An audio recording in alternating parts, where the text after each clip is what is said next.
प्रियजनों, हम इस महीने के अंतिम दिन पर आ पहुंचे हैं। ऐसा लगता था जैसे पहला दिन अभी अभी शुरू हुआ है और अब हम आखिरी दिन तक पहुंच गए हैं। 1 जनवरी तो जैसे कल ही की बात लगती है, लेकिन 4 महीने बीत चुके हैं। दिन बहुत तेजी से बीत रहे हैं, लेकिन प्रभु की कृपा हमें हर दिन संभाले हुए है। जब हम सोचते हैं भले ही बहुत सी समस्याएं, कष्ट और संघर्ष रहे, जब भी आपने उसे पुकारा उसने उत्तर दिया। जब भी आपने दरवाजा खटखटाया उसने द्वार खोल दिया। जब भी आपने उसे खोजा उसने उत्तर दिया। क्या उसने वैसा नहीं किया जैसा उसने वादा किया था? इसलिए आपको प्रभु की स्तुति करनी चाहिए।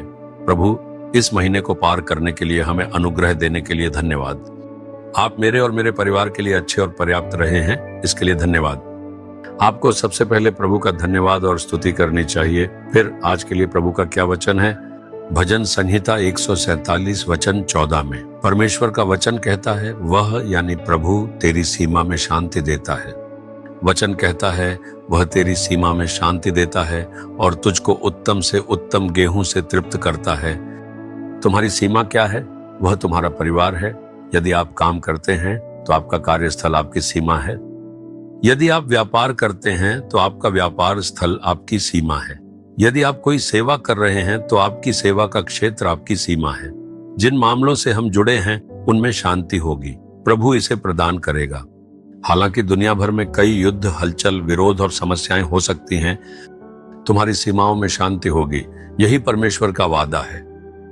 क्योंकि तुमने अपने आप को प्रभु को समर्पित किया है और शांति के राजकुमार को अपना बना लिया है, तुम्हारी सीमाओं में शांति होगी, अर्थात तुम्हारे परिवार और सेवा में। तुम अपने कार्यस्थल में शांति और विश्राम के साथ काम करोगे। यह प्रभु की आशीष है। क्या आप कह रहे हैं ऐसा नहीं है, हमेशा संघर्ष ही रहा है, मेरा परिवार तो जैसे नर्क बन गया है, यहां तक कि कार्यस्थल पर भी परेशानी और कष्ट है? क्या आप ऐसी कठिनाई में जी रहे हैं? प्रभु से मांगिए। आपने कहा है कि आप मेरी सीमाओं में शांति लाएंगे। मेरे काम, सेवा और संबंधों जैसे मुझसे जुड़े सभी मामलों में शांति ले आइए। क्या आप मेरे साथ शांति के राजकुमार के रूप में नहीं हैं?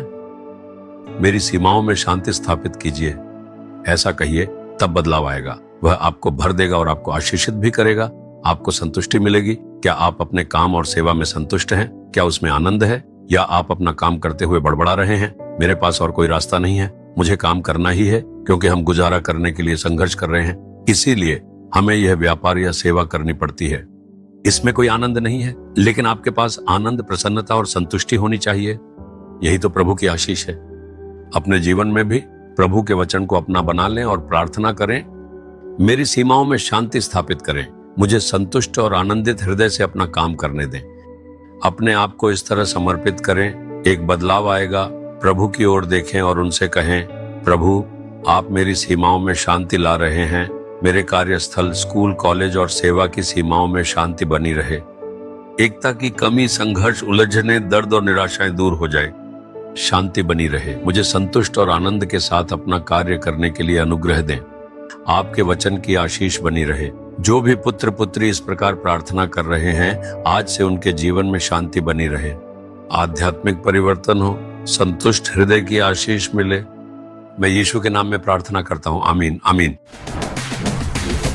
Jesus redeem Hindi YouTube channel को सब्सक्राइब करें। सब्सक्राइब बटन पर क्लिक करें और बेल आइकन को भी क्लिक करके हर दिन की नई कार्यक्रमों की जानकारी प्राप्त करें।